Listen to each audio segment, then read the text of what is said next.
అనుదినము దేవసేనలో దేవుని కృపావార్త కొరకు ఎదురు చూస్తున్న ఆత్మీయులారా, నేటి కృపావార్తగా ఇర్మియా గ్రంథం 1వ అధ్యాయం 19వ వచనాన్ని ధ్యానం చేసుకుందాం. నిన్ను విడిపించుటకు నేను నీకు తోడై ఉన్నందున వారు నీ పైన జయము పొందజాలరు.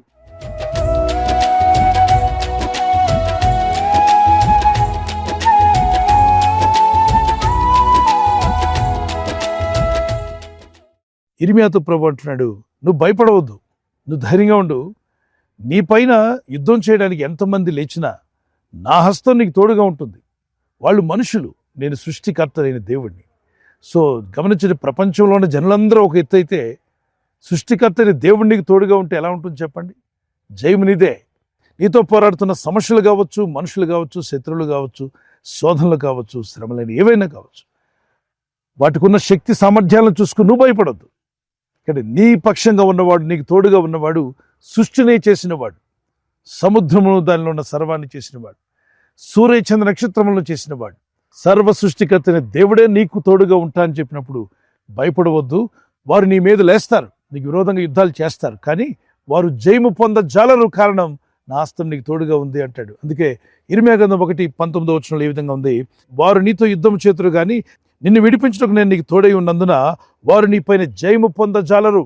ఇదే యెహోవా అన్నాడు. చూడండి, భక్తులకు విరోధంగా భక్తిహీనులు లేస్తారు, నీతిమంతులకు విరోధంగా దుర్నీతి పరులు లేస్తారు, అవినీతి పరులు లేస్తారు.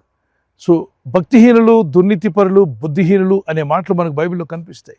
వీళ్ళ పనంతా భక్తి గల వారి మీద, నీతిమంతుల మీద, భయభక్తి కలిగిన వారందరి మీద ఎదురాడుతూ ఉంటారు. కనుక అటువంటి వారిని చూసి నువ్వు భయపడవద్దు. వారు నీతో యుద్ధం చేస్తారు కానీ వారు నీ పైన జయం పొందజాలరు. కారణం ఏంటంటే నా హస్తం నీకు తోడుగా ఉంటుంది, నేను విడిపిస్తాను, బాగు చేస్తాను. కొన్ని మార్లు మనతో యుద్ధం చేసేవారిని, మనతో పోరాడేవారిని చూసినప్పుడు కొన్ని భయాలు మనకు ఏర్పడవచ్చు, పరిస్థితులు మనల్ని కృంగదీస్తూ ఉండొచ్చు. వారికున్న అండదండలు, వారికున్న శక్తి సామర్థ్యాలు, కుయుక్తులు పొనుకుంటూ రకరకాలుగా ఎదుటి వారిని, భక్తిపరులను బాధించాలని ఆలోచన కలిగిన భక్తిహీనులు ఉంటారు. వారిని చూసి కృంగిపోవద్దు, కానీ ధైర్యంగా ఉండమని వాక్యం సెలవిస్తుంది. కారణం, సృష్టికి కర్త అయిన దేవుడు, సర్వశక్తిమంతుడైన దేవుడు, సర్వాధికారి అయిన దేవుడు నీకు తోడుగా ఉంటానని వాగ్దానం చేశాడు. కనుక ఈ లోకంలో ఉన్న వారు ఎంతమంది నీపైకి యుద్ధానికి లేచి వచ్చినా వారు నీ మీద జయం పొందలేరు.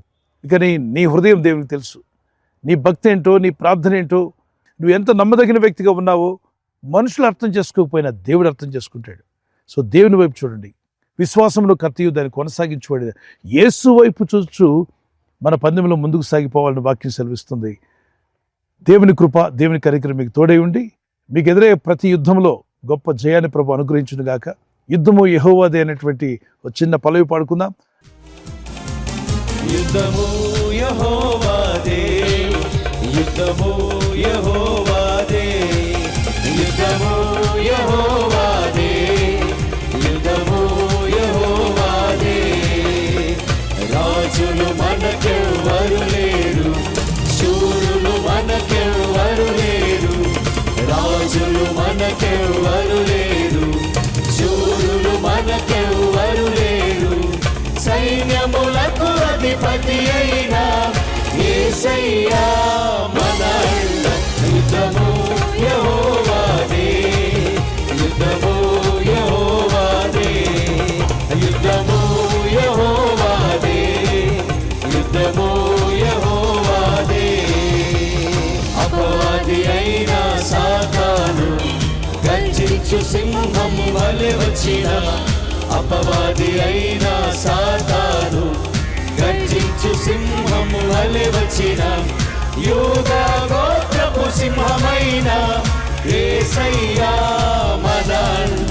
యుద్ధము యెహోవాదే, యుద్ధము యెహోవాదే, యుద్ధము యెహోవాదే, యుద్ధము యెహోవాదే.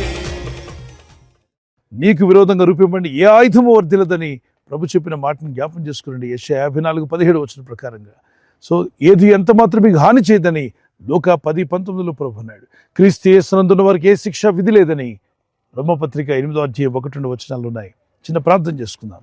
పరిశుద్ధమైన మా ప్రియ తండ్రి, నీ ప్రజలపై ఎంతమంది యుద్ధం చేస్తున్నా అయ్యా, నీ ప్రజలమైన మాకు మీరు తోడుగా ఉన్నట్లయితే ఎంతమంది మాకు విరోధంగా లేచినా మమ్మల్ని భయపడొద్దన్నావు. కారణం, నీ పైన జయించలేరన్నావు. ఇదిగో నా ప్రభావం, మీరు మాకు తోడుగా ఉన్నందుకు స్తోత్రం.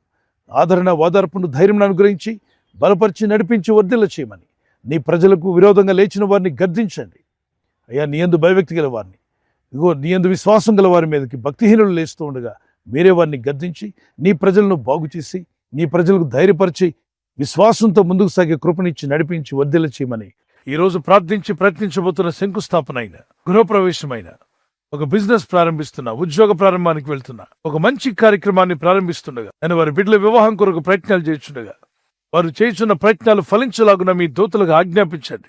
ఎవరైనా హాస్పిటల్లో ఉన్నా, ఐసీయూలో ఉన్నా, ప్రభు ఎవరైతే సీరియస్ కండిషన్లో ఉండి బాధపడుతున్నారో వారికి యేసు నామములో స్వస్థతను అనుగ్రహించండి. ఇది ఒక బలహీనత వల్ల కృంగిపోయిన వారిని లేవనెత్తండి. మీ గాయపడిన హస్తమును చాపి వారికి ఉన్న సకల రోగాల నుండి విడుదల ఇచ్చేయి. వారిని లేపి నడిపించడాన్ని సాక్షులుగా నిలబెట్టుకోండి. ఈ ఉదయకాలం ప్రతి రోగి యేసు నామములో స్వస్థత నొందునుగాక. తండ్రి, ఈ దినం ఎవరైతే ప్రయాణమై వెళ్ళబోతున్నారో, అది రైలు మార్గమైన, ఆకాశ మార్గమైన, బస్సుల్లో, వాహనాల్లో ఎక్కడ ప్రయాణం చేస్తున్నా, రోడ్డు మార్గంలో ఏ వాహనంలో వారు ప్రయాణం చేస్తున్నా, నీ ప్రజలకు కాపాడే దూతలను పంపండి. ఉదయం బయలుదేరి సాయంకాలం ఇంటికి వచ్చేంత వరకు నీ కాపుదల, కాపాడే దూతల యొక్క సహాయము నీ ప్రజలకు దయచేయమని అడుగుతున్నాను. ఈ ఉదయకాలం ఎందరైతే బాధల్లో ఉన్నారో వారందరినీ కూడా విడిపిస్తూ మీ కనికరం చొప్పున వారిని బలపరచమని క్రీస్తు యేసు నామములో అడుగుతున్నాను నా పరలోకపు తండ్రి. Amen, amen.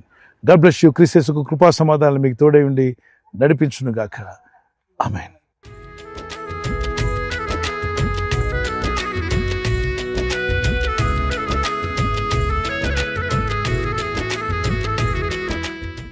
బర్త్డే జరుపుకునే వారికి హ్యాపీ బర్త్డే టు యూ.